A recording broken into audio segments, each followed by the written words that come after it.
그날 남편이 주차장에서 이상하게 두리번거리는 걸 봤어요. 잠시 뒤 차 안에서 셔츠로 갈아입는 모습을 내가 보고 말았죠. 장례식 다녀온 이후 남편이 완전히 달라졌어요. 향수도 뿌리고 잦은 야근에 집에서는 자꾸 짜증을 내고 그날 주차장에서 본 장면이 모든 걸 의심하게 만들었죠. 휴대폰과 노트북을 확인했더니 충격적인 사진들이 있었어요. 남편이 죽은 동료의 상간녀와 함께 있는 모습, 두 사람 모두 그 비밀 때문에 비극을 맞게 된 거였죠. 죽은 사람은 말이 없지만 진실은 어딘가에 남아 있어요. 남편의 비밀, 그 전말이 궁금하다면 전체 이야기를 확인하세요. 저는 인천 송림동에서 50년째 살고 있습니다. 올해로 58, 이름은 한은정이에요. 사람들은 제게 늘 참 단정하다라고 말하지만 사실 제 인생은 단정함과는 거리가 멀었어요. 단정하다는 건 아무 일도 일어나지 않는 삶이라는 뜻이잖아요. 하지만 제 삶에는 조용한 불안이 언제나 깔려 있었습니다. 우리 집은 평범한 아파트, 단지 안 창문을 열면 바로 도로가 보이는 13층이에요. 남편 정민수는 대기업 과장으로 일했고 딸은 대학을 졸업해 서울에서 직장을 다니고 아들은 군대에 있었죠. 결혼 25년 차, 저희 부부는 말이 줄었지만 싸움도 거의 없는 편이었어요. 가끔 저녁에 같이 TV 보며 아이 얘기하고 주말엔 시장 같이 가는 정도.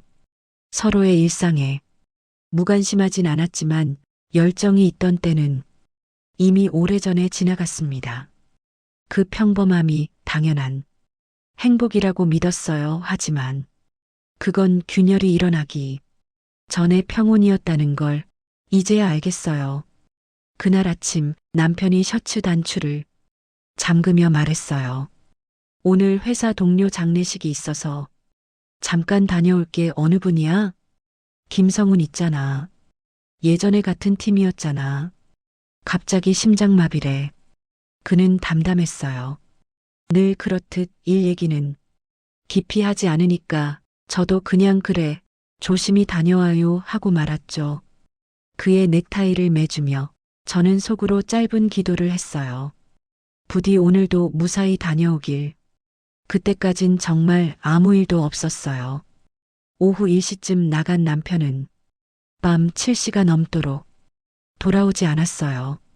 장례식이 멀지 않은 곳이라 금방 올 줄 알았거든요. 연락도 안 되고 문자를 해도 답이 없었죠. 저녁을 차려놓고 TV를 켰지만 화면이 눈에 들어오지 않았어요. 그때까지만 해도 단순히 회식이 길어진 건가 싶었어요. 밤 10시가 조금 넘어 현관문이 열렸어요. 그가 들어왔어요.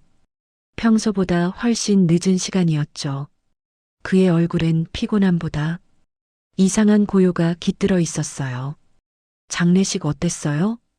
응, 그냥 다들 힘들어 하더라. 그는 짧게 대답하고 방으로 들어갔어요. 이상하게 그의 옷에서는 낯선 향기가 났어요. 비누 냄새도 아니고 향수도 아닌 처음 맡아보는 향이었죠. 그날 밤 그는 평소보다 말이 적었고 이불을 덮은 채 한참 동안 휴대폰 화면을 들여다보고 있었습니다. 그의 손끝이 미세하게 떨리는 걸 봤어요. 그날 이후 남편의 모습은 조금씩 달라지기 시작했어요. 그는 갑자기 다이어트를 시작했어요. 퇴근하면 꼭 헬스복으로 갈아입고 단지 근처를 30분씩 뛰었죠. 평소 술을 좋아하던 사람이었는데 이제 몸 관리 좀 해야지 라며 술도 끊었어요. 처음엔 좋았어요. 건강을 챙긴다니 보기 좋았죠. 하지만 그 변화는 너무 급격했어요. 식탁 앞에 앉을 때마다 그는 자기 몸매를 의식하듯 바지를 다듬었고 거울 앞에서 향수를 뿌리는 일이 잦아졌어요.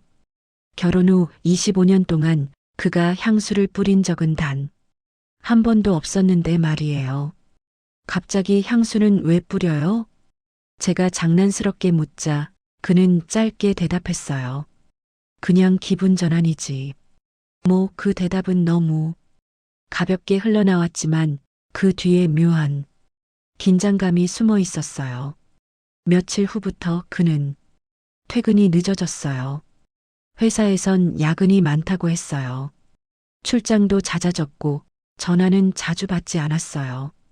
저녁 9시쯤 집 전화가 울리면 습관적으로 여보, 아직 일이 많아요?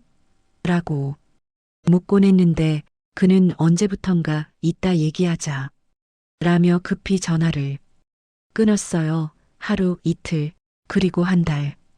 그의 표정은 점점 굳어갔어요. 저를 볼 때마다 어딘가 불편한 눈빛을 보였어요.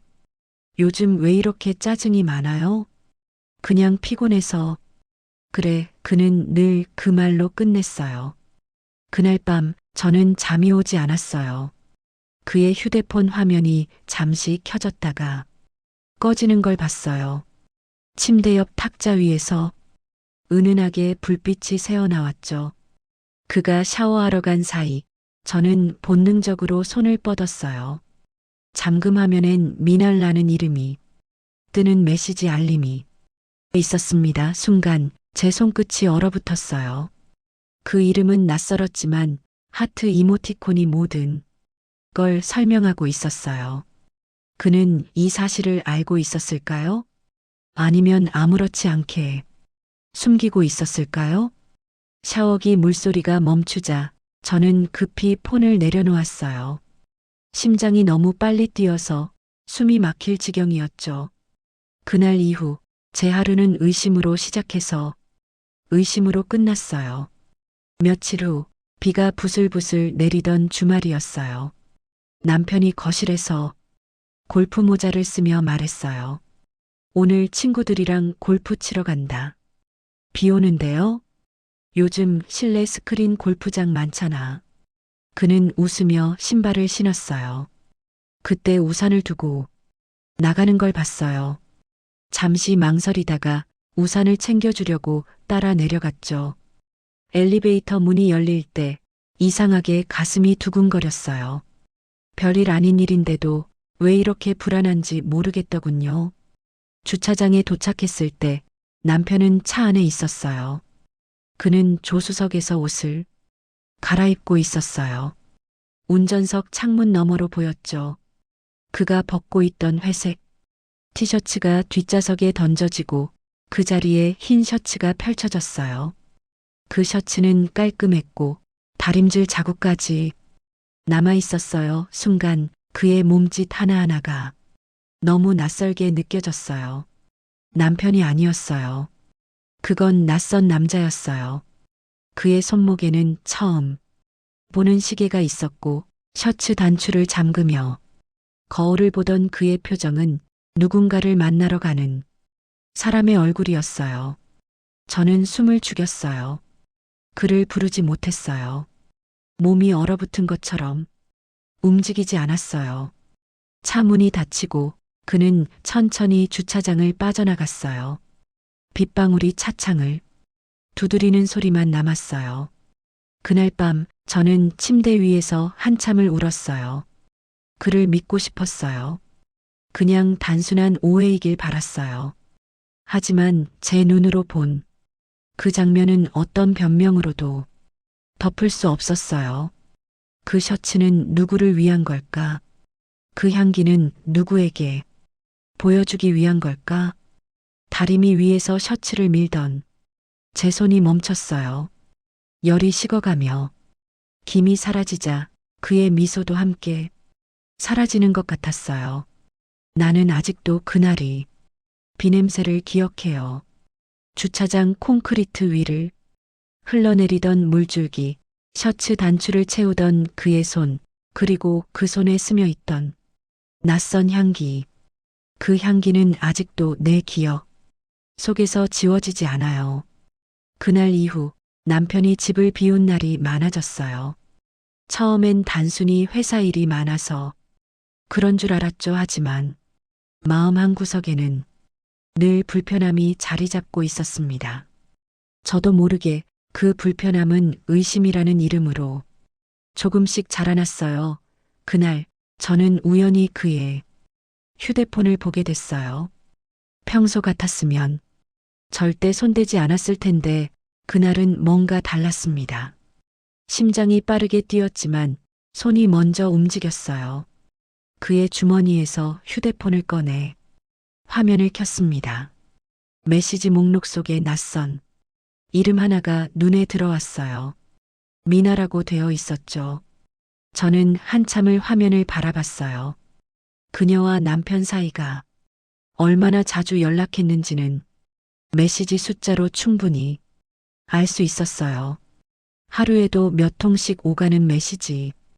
그녀의 이름 옆에는 하트, 이모티콘이 늘 따라다녔죠.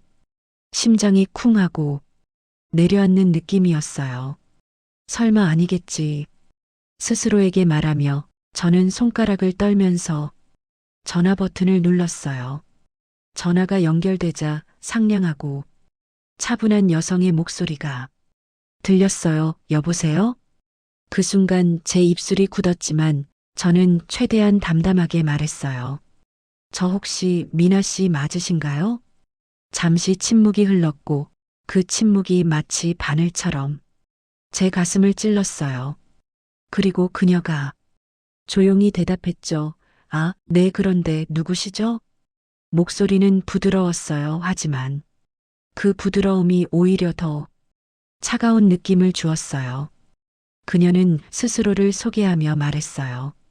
저는 얼마 전 돌아가신 직장 동료의 아내예요. 정민수 씨와는 회사 문제로 몇 차례 연락을 주고받았을 뿐이에요. 그 말은 처음엔 설득력 있게 들렸어요. 돌아가신 동료의 아내라니 그럴 수도 있겠다고 생각했죠. 전 그 말을 믿기로 했어요.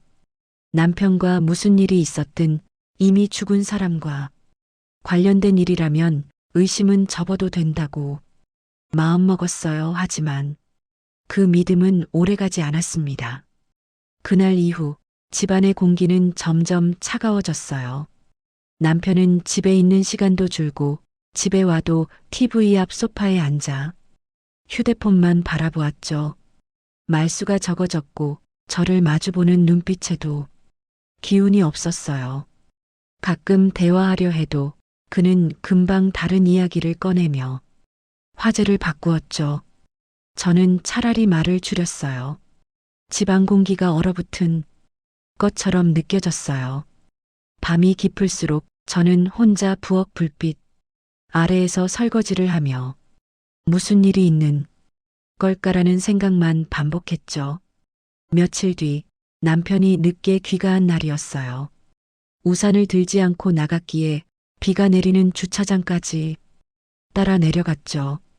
차 안에서 그는 여전히 휴대폰을 붙잡고 있었고 조금 전의 장면처럼 손끝이 미세하게 떨렸어요. 저는 그때 처음으로 스스로에게 솔직해졌어요.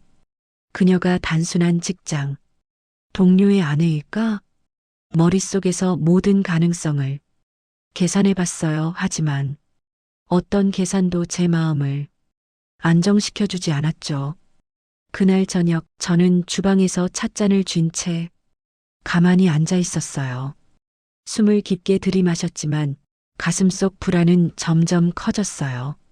그때 느낀 감정은 단순한 의심이 아니었어요.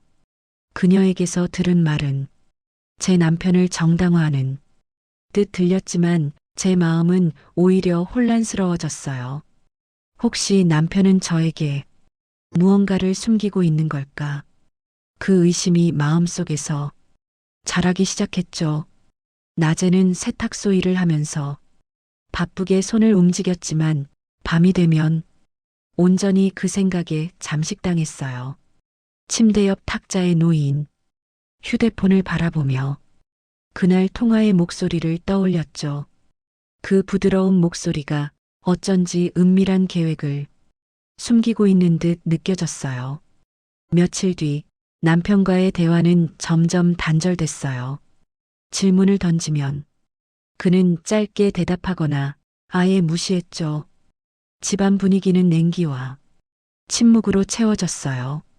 저는 그 냉기에 익숙해지려 애썼지만 가슴속에서는 날마다 불안과 의심이 폭풍처럼 몰아쳤습니다. 그녀가 정말 단순한 직장 동료의 아내일까? 남편은 지금 어디서 누구와 무엇을 하고 있을까? 이 질문들이 머릿속을 떠나지 않았죠. 그날 밤 저는 거실 창밖을 바라보며 생각했어요. 빗방울이 창문을 두드리는 소리, 가로등 불빛 아래 반짝이는 아파트 주차장, 그리고 그 안에서 손가락을 움직이는 남편의 모습, 그 모든 것이 저를 향한 신호처럼 느껴졌어요. 의심해라, 경계하라, 놓치지 마라. 그 신호가 마음속에서 점점 크게 울리며 저를 현실과 환상의 경계로 끌고 갔죠. 저는 그날 처음 깨달았어요. 평온했던 일상도 사랑이라고 믿었던 마음도 한 통의 전화 한 통으로 무너질 수 있다는 걸. 그리고 이제 남편의 숨겨진 세계가 서서히 제 일상 속으로 스며들고 있다는 걸. 그날 이후 저는 남편을 바라보는 눈빛도 집안을 걷는 발걸음도 모든 순간을 의심하며 살기 시작했어요. 평범한 일상이 깨지기 시작했죠. 그리고 그 깨짐 속에서 저는 처음으로 진실과 마주할 준비를 해야 했습니다. 그날 새벽 집안은 고요했습니다. 저는 늘처럼 늦게까지 세탁소 서류를 정리하다가 겨우 잠이 들었죠.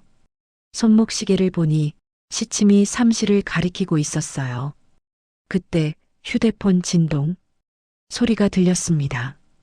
누군가가 문자 메시지를 보내왔구나 싶어 반쯤 눈을 뜨고 화면을 확인했죠. 미안하다, 아이들 부탁한다. 그 짧은 문장이 제 심장을 짓눌렀습니다. 누군가의 장난이길 바라면서도 몸이 굳어 움직이지 않았어요. 그 순간 저는 모든 것이 끝났다는 느낌을 받았습니다. 남편의 이름으로 되어 있는 번호, 그가 평소 쓰던 휴대폰에서 온 문자, 그 안에는 다른 설명도 이유도 없었어요. 그저 미안하다라는 한 문장과 아이들 부탁한다라는 짧은 부탁만이 남아 있었죠. 저는 침대에서 일어나 숨을 깊게 들이마시며 그의 방으로 걸어갔어요. 침대 위에는 여전히 그가 사용하던 베개와 이불이 놓여 있었고 주머니 속에는 아무것도 없었어요. 그는 없었습니다.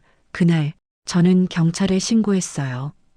밤새도록 잠을 이루지 못한 채 집안 여기저기를 살피며 남편의 흔적을 찾았습니다. 하지만 그가 남긴 건 오직 빈 공간과 차가운 공기뿐이었죠.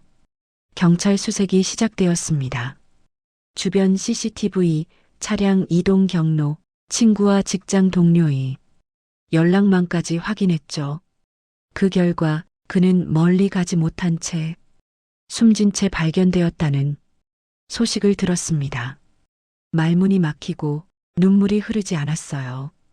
그저 모든 것이 얼어붙은 느낌이었죠. 그 순간 저는 깨달았습니다.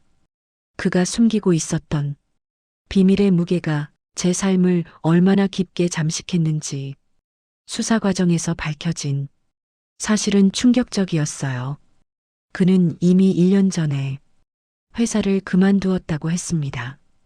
회사에서는 그가 야근과 출장 때문에 바빴다고 알고 있었지만 그 모든 것은 거짓말이었죠. 그리고 그의 빚 무려 2억 원. 그것도 비밀스럽게 빌린 돈이었어요. 누구에게 어디에 썼는지는 명확하지 않았습니다. 그날부터 저는 무력감에 빠졌지만 한편으로는 결심했습니다. 이제 더 이상 그냥 당할 수는 없다. 남편의 죽음과 그가 남긴 모든 거짓과 비밀을 그냥 두고 그저 눈물만 흘리며 살아갈 수는 없다고 마음먹었죠. 저는 집안을 정리하며 그가 남긴 흔적 하나하나를 다시 살펴봤습니다. 책상의 메모, 컴퓨터 속 파일, 휴대폰 메시지 기록. 모든 것이 저를 향해 작은 손짓을 하고 있었어요. 알아내라, 진실을 봐라. 그 순간부터 저의 삶은 행동으로 이어지는 길 위에 놓였습니다.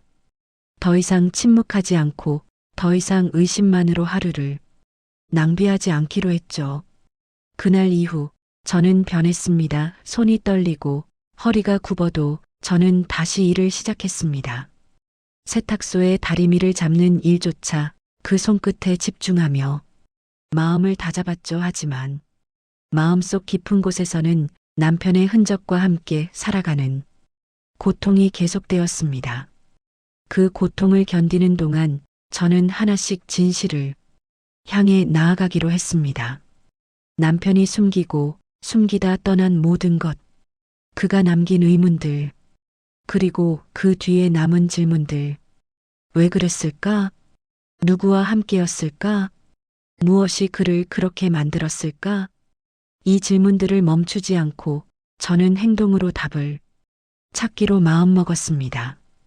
그날 이후 집안은 여전히 조용하고 냉랭했지만 저의 내면은 달라졌습니다. 단순히 의심만 하는 아내가 아니라 진실을 파헤치고 그 진실 앞에서 결정을 내리는 사람으로서의 제 모습이 생기기 시작했죠. 그날 새벽 문자 하나가 제 삶을 완전히 바꿔놓았지만 그 덕분에 저는 처음으로 움직일 용기를 얻었습니다. 그 용기는 두렵고 무겁고 혼란스러웠지만 이제 더 이상 제 마음을 속일 수는 없었습니다. 남편이 남긴 죽음의 그림자 속에서 저는 스스로 빛을 찾기로 결심했어요. 그리고 그날부터 저의 하루는 조용하지만 단단한 결심으로 시작되었습니다. 손끝이 떨려도 밤마다 잠을 설치며 눈물을 흘려도 저는 움직였습니다. 행동하지 않으면 진실은 묻히고 남은 삶도 그대로 무너질 테니까요. 그 순간 저는 알았습니다. 삶은 아무도 대신 살아주지 않는다는 것을. 죽음과 비밀, 배신과 의심 속에서 나만이 선택하고 나만이 움직일 수 있다는 것을. 그날 이후 저는 처음으로 스스로를 지키기 위해 싸우기로 결심했습니다. 그날 집안 공기는 유난히 무거웠습니다. 남편의 죽음 이후 집안 구석구석을 정리하며 지낸 시간이 꽤 흘렀지만 마음 한켠의 무거움은 좀처럼 사라지지 않았어요. 하루가 다르게 느껴지는 외로움과 공허함 속에서 저는 하루를 버티듯 살고 있었죠. 그런데 경찰과 유품 처리 과정에서 한 가지 의뢰가 들어왔습니다. 복구가 필요한 자료가 있습니다. 말인즉 남편이 남긴 노트북을 사설 복구업체에 맡겨 숨겨진 데이터를 확인해 달라는 것이었어요. 처음에는 마음이 흔들렸습니다. 정말 볼 필요가 있을까? 남편이 살아있을 때도, 아니 죽은 지금도 남편의 사생활을 들여다보는 것이 맞는 일일까 고민했죠. 하지만 마음속에서 묘하게 솟아오르는 호기심과 두려움이 제 결정을 밀어붙였습니다. 저는 결국 노트북을 보내기로 했습니다. 그 선택이 제 삶을 더 깊은 혼란 속으로 밀어넣을 줄은 몰랐어요. 며칠 뒤 복구업체에서 연락이 왔습니다. 데이터를 확인했습니다. 사진 폴더가 있습니다. 그 말을 들은 순간 저는 숨을 삼키고 손을 떨며 마음을 가다듬었죠.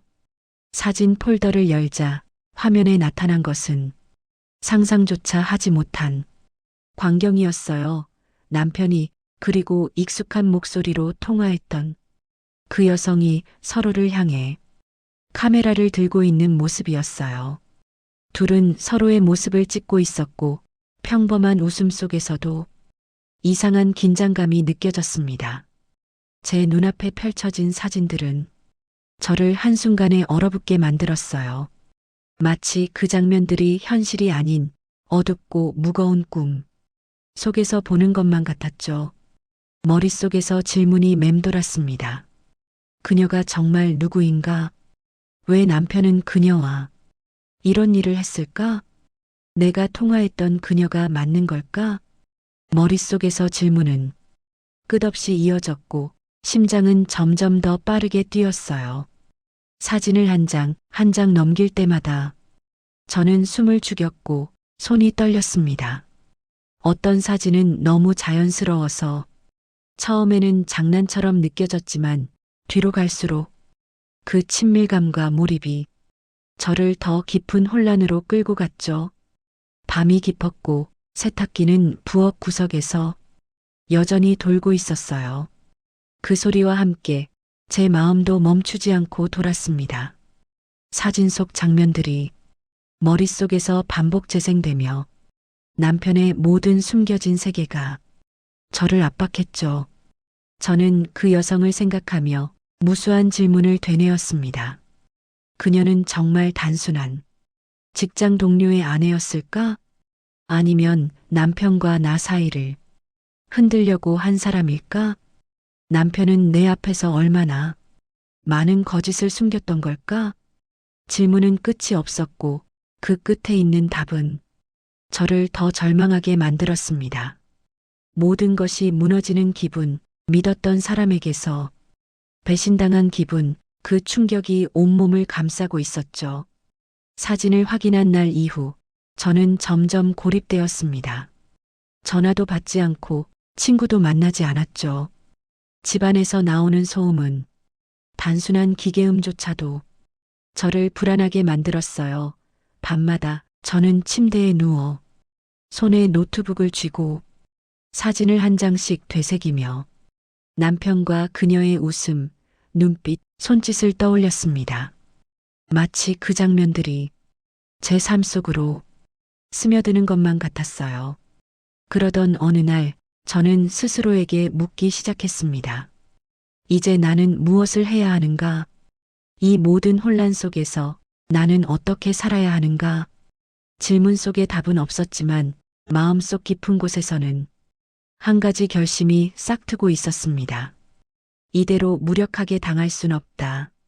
남편이 남긴 죽음과 비밀, 그리고 사진 속 진실 앞에서 저는 행동하지 않으면 안 된다는 것을 알았습니다. 그러나 동시에 제 마음 한쪽에는 절망과 분노가 자리 잡았죠. 사진 속 장면들은 단순한 배신이 아니라 제 삶을 송두리째 흔드는 폭풍처럼 느껴졌습니다.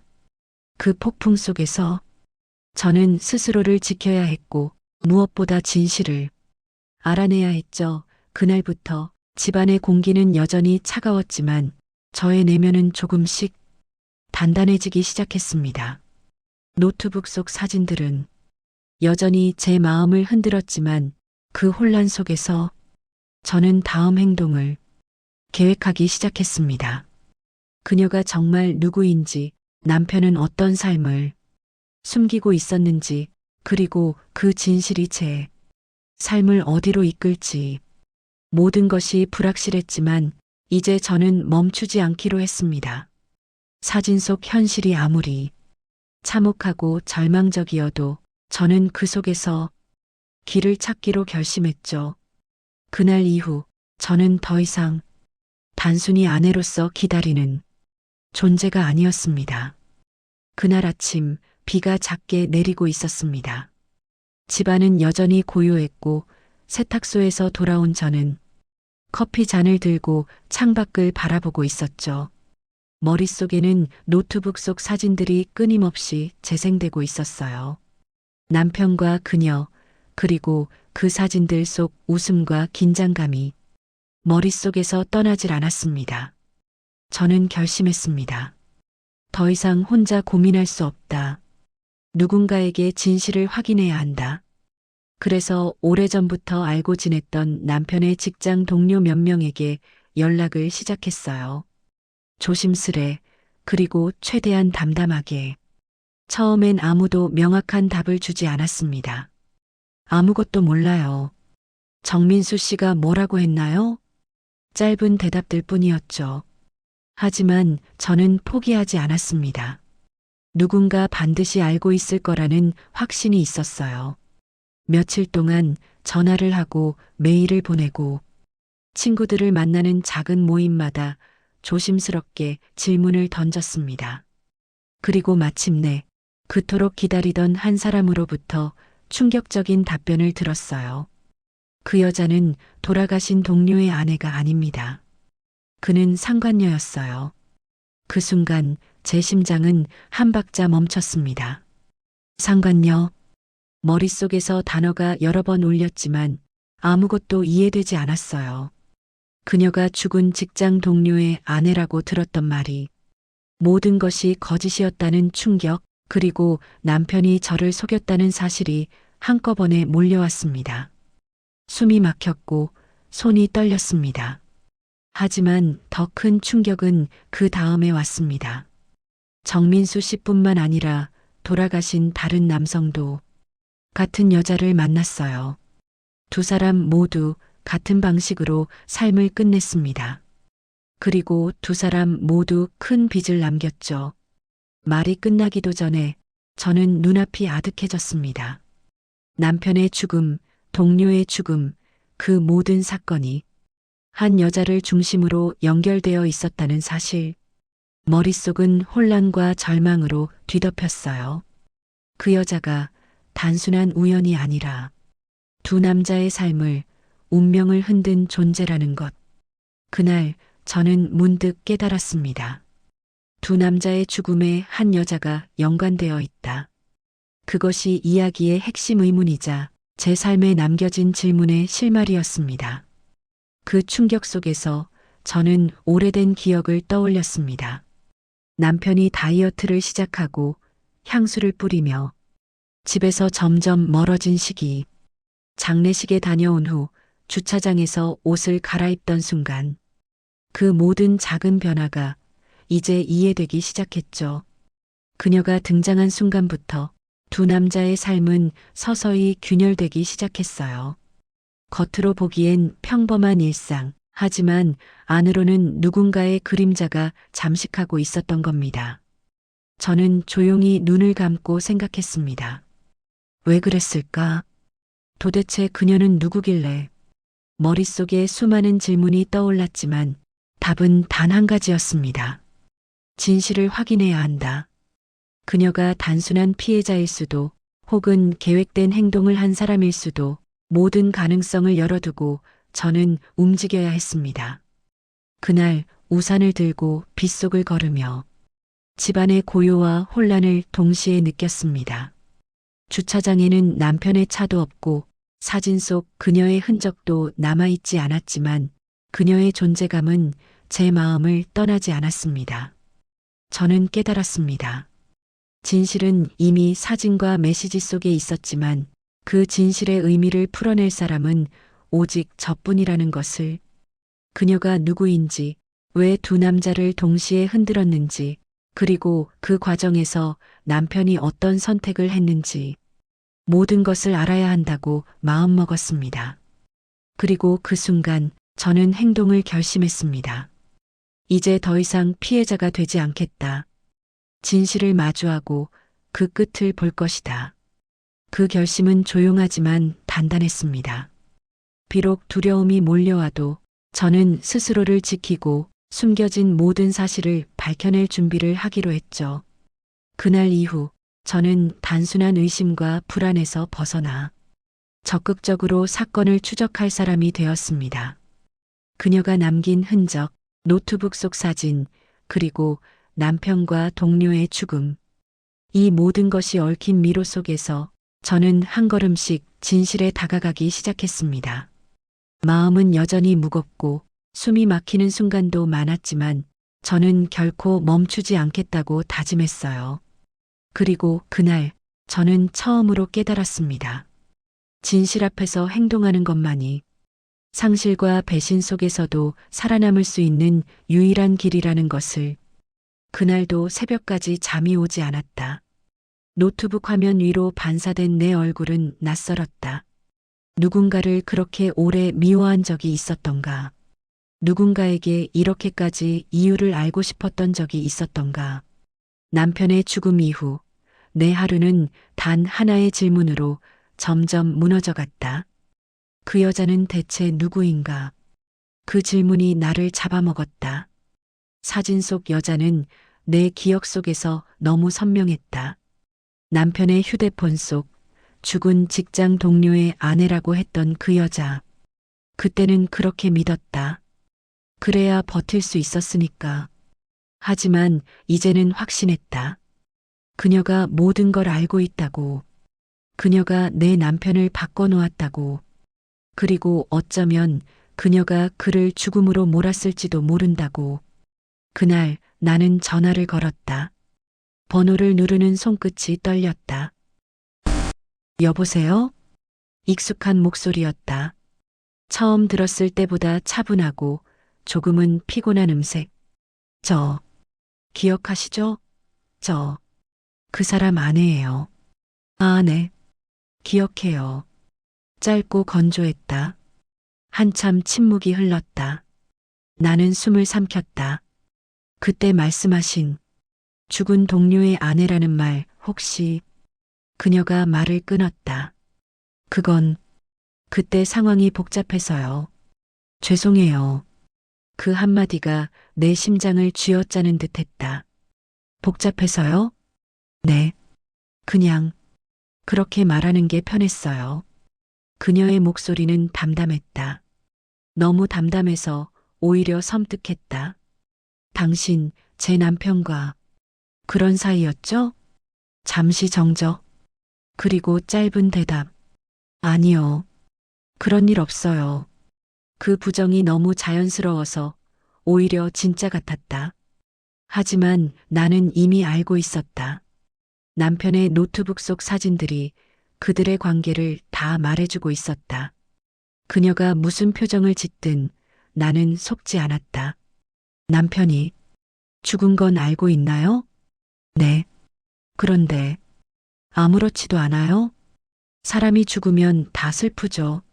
하지만 그건 제 책임이 아니잖아요. 그녀의 말끝이 너무 차가웠다. 그건 제 책임이 아니잖아요. 그 한 문장이 내 귓속에서 수십 번 맴돌았다. 그 순간 모든 게 느려졌다. 그녀의 목소리가 희미하게 멀어지고 내 안에서 오래된 무언가가 무너져 내렸다. 나는 전화를 끊지 못했다. 그녀의 숨소리가 들렸다. 마치 아무 일도 없다는 듯 평온한 리듬. 그게 더 무서웠다. 당신 왜 그랬어요? 내가 물었다. 그녀는 대답하지 않았다. 다만 아주 작게 한숨을 내쉬었다. 그 사람이 너무 외로워 보였어요.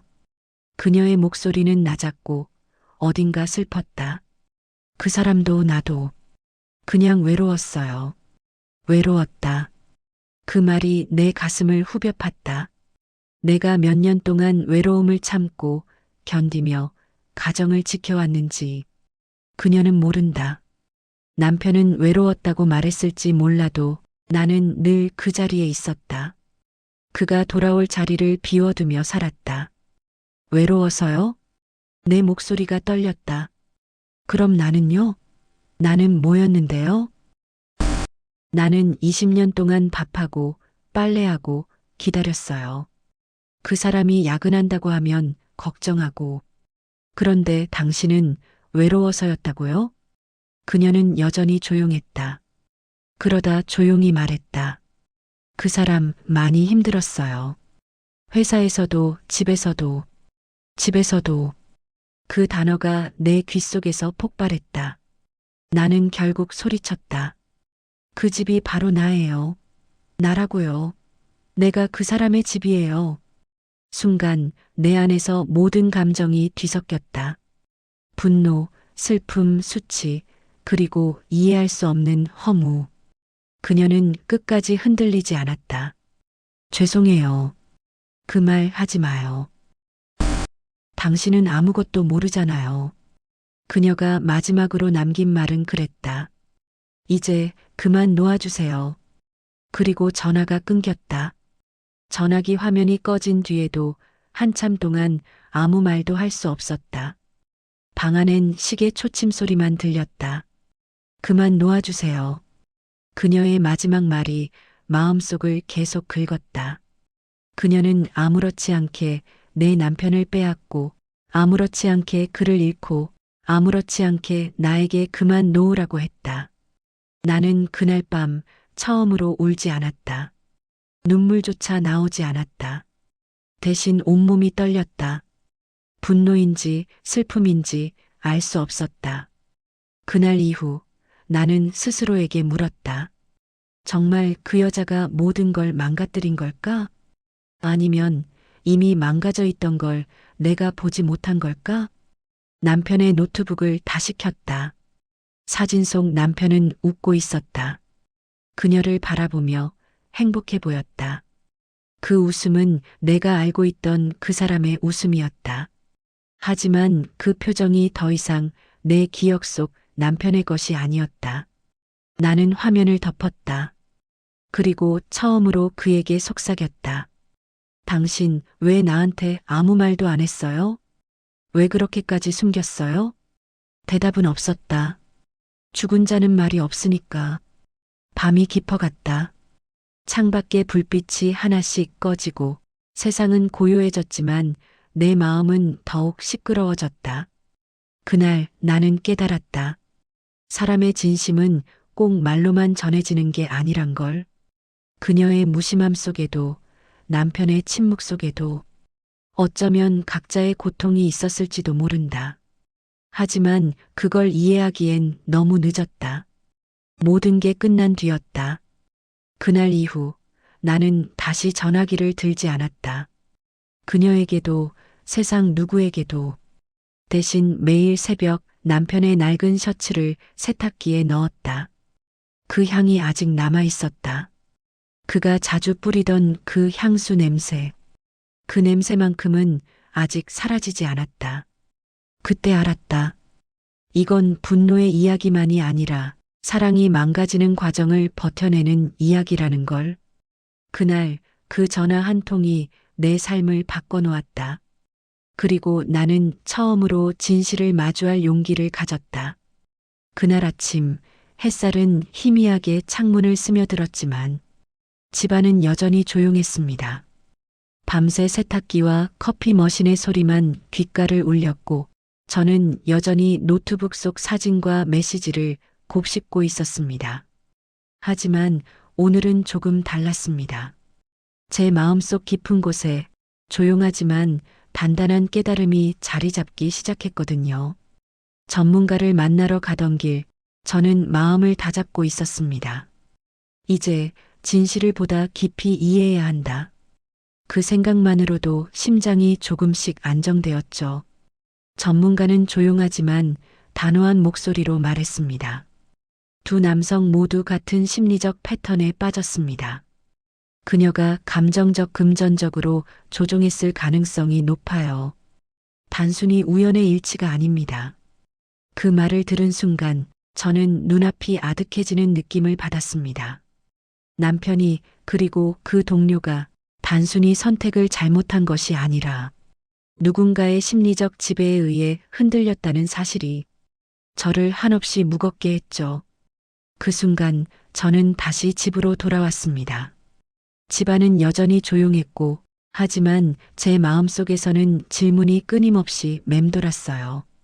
그녀가 정말 그런 의도를 가지고 있었을까? 남편은 정말 피해자였을까?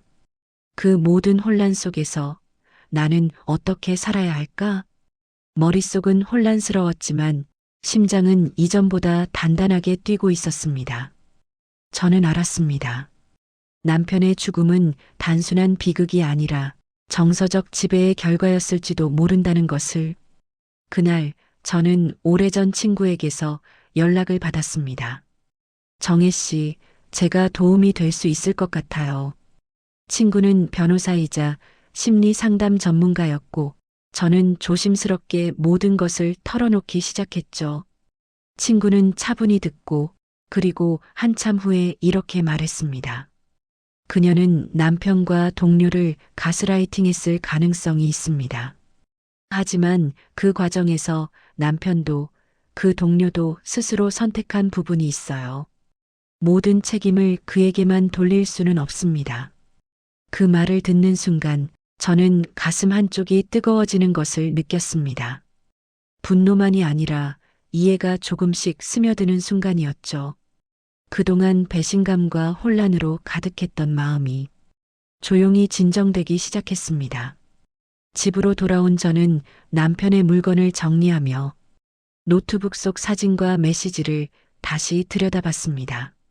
그 순간 문득 깨달았습니다. 남편은 단순히 나를 속인 것이 아니라 그 과정에서 스스로 조종당하고 상처받은 사람이었다. 그 생각에 눈물이 자연스럽게 흘렀습니다. 슬픔과 분노, 그리고 이해가 한꺼번에 몰려왔죠. 그때 알았어요. 복수나 분노로 문제를 해결할 수 없다는 것을, 오히려 이해와 용서가 남은 삶을 살게 하는 힘이라는 것을. 며칠 뒤 저는 노트북을 다시 켜고 사진 속 흔적들을 차분히 정리했습니다. 그리고 혼잣말로 속삭였죠. 그녀가 남긴 그림자도 남편이 남긴 흔적도 이제 나는 이해할 수 있어. 그 순간 전화벨이 울렸습니다. 친구였습니다. 정혜 씨, 이제 괜찮아요. 제가 옆에서 도와줄게요. 모든 걸 혼자 감당할 필요 없어요. 그 말에 저는 숨을 깊게 들이마시고 눈물이 멈추지 않았습니다. 그 눈물은 단순한 슬픔이 아니라 마침내 이해와 치유가 시작되었다는 표시였습니다. 그날 오후 햇살이 조금 더 밝게 집안을 비추었습니다. 저는 남편의 사진을 조심스레 바라보며 속으로 약속했습니다. 이제 나는 그 모든 혼란 속에서도 나 자신과 아이들을 지키고 진실을 마주하며 살아갈 거야. 그리고 그 순간 저는 느꼈습니다. 진실과 이해, 그리고 진심이 돌아오면 마음속 깊은 상처도 조금씩 회복된다는 것을. 그날 이후 집안의 공기는 조용했지만 제 마음은 더 이상 무겁지 않았습니다. 남편의 죽음, 그 동료의 죽음, 그리고 그녀가 남긴 그림자까지도. 이제 저는 이해와 용서로 받아들이기로 했죠. 그때 저는 비로소 알았습니다. 선의와 진심은 결국 돌아온다. 그 깨달음이 제 마음속 깊은 울림이 되었습니다. 그리고 저는 다시 하루를 살아가기 시작했습니다. 남편과 동료의 죽음이 남긴 그림자를 안고서도 제 삶은 앞으로 나아갈 수 있다는 것을 믿으면서 그날 저는 오랜 고민 끝에 결심했습니다. 상간녀를 상대로 소송을 진행하기로. 남편의 죽음, 그 속에 숨겨진 배신과 거짓, 그리고 제 삶을 흔든 모든 흔적을 마주할 필요가 있었어요. 하지만 법정과 상담을 거치며 저는 조금씩 깨달았습니다. 그녀가 단순히 악의적이거나 계획적인 존재일 수도 있지만 동시에 그녀 또한 사건 속에서 피해자였을 가능성이 있다는 것. 법률 서류를 손에 들고 마음속으로 중얼거렸습니다. 나는 정의를 원하지만 복수는 필요 없을지도 모른다. 그 생각이 머릿속을 스쳐 지나가며 가슴 한쪽에 묵직한 평온이 내려앉았습니다. 법정에서의 첫 만남, 그녀는 당당했습니다. 나는 피해자입니다. 그 한마디에 저는 잠시 말을 잃었죠. 분노와 증오로 가득 찬 마음이 한순간 흔들리는 걸 느꼈습니다. 그 순간 저는 생각했습니다. 진짜 피해자는 누구일까? 남편은? 나와 아이들? 아니면 그녀 또한 상처받은 존재일까? 법정에서 나오는 말보다 진심은 눈빛과 침묵 속에서 드러난다는 것을 깨달았습니다. 그녀가 말한 피해, 그리고 남편과 동료의 죽음, 모든 사건은 단순한 선악의 문제가 아니었어요. 집으로 돌아온 저는 남편의 사진을 조심스레 들여다보았습니다. 그 사진 속 남편은 여전히 웃고 있었고 그 안에는 제가 알던 남편의 모습과 모르는 남편의 모습이 동시에 담겨 있었습니다. 그때 문득 깨달았어요. 죽은 자는 말이 없고 진실은 어딘가에 묻혀 있다. 그 말에 처음엔 허무함이 밀려왔지만 이내 마음 한켠에서 다른 생각이 자리 잡기 시작했습니다. 남편의 비밀, 그의 배신, 그리고 거짓은 결국 제가 바꿀 수 없는 것이었습니다. 그러나 제가 바꿀 수 있는 것은 제 마음과 아이들의 삶, 그리고 제 자신을 지키는 방법이었죠. 저는 눈을 감고 깊게 숨을 들이마셨습니다. 그동안 쌓인 분노와 슬픔, 배신과 혼란, 그리고 외로움을 한꺼번에 느끼면서 스스로 다독였습니다. 그리고 조용히 속으로 다짐했습니다. 이제 나는 살아가야 한다. 남편의 비밀보다 나 자신의 상처를 치유할 용기를 갖겠다. 그날 이후 집안의 공기는 여전히 조용했지만 제 마음속은 이전보다 훨씬 단단했습니다. 사진 속 남편의 웃음을 바라보며 저는 속으로 속삭였습니다. 그때 알았어요. 남편이 남긴 것은 상처도 있었지만 그보다 내게 필요한 건 회복과 용기였다는 걸. 아이들과 함께 저녁을 준비하며 작은 웃음소리와 이야기들이 집안을 채웠습니다. 남편의 부재 속에서도 삶은 여전히 흘러가고 사랑은 남아있다는 것을 저는 온몸으로 느꼈죠. 법적 다툼과 진실 추적이 끝난 것은 아니지만 그 모든 과정 속에서 저는 한 가지 중요한 것을 배웠습니다. 복수와 증오는 마음을 잠식하지만 이해와 용서, 그리고 자신의 상처를 직면하는 용기는 삶을 다시 세울 힘이 된다는 것을 저는 다시 하루를 살아가기 시작했습니다. 남편의 흔적과 기억 속에서 그리고 제 자신과 아이들의 삶 속에서 조용하지만 확실한 평화를 느꼈습니다. 마지막으로 저는 사진 속 남편에게 말을 걸 듯 속삭였습니다. 당신의 비밀보다 나는 나 자신을 더 사랑할게요. 그리고 이제 남은 삶을 지혜롭게 살아갈 거예요. 그날 이후 전 다시 웃을 수 있었습니다. 인생은 참 냉정하지만 그만큼 따뜻하더라고요. 피보다 진심이, 상처보다 회복이, 그리고 배신보다 용서가 가족과 삶을 만들어 간다는 걸 그때 깨달았죠. 그날 저는 마음속으로 한 문장을 남겼습니다.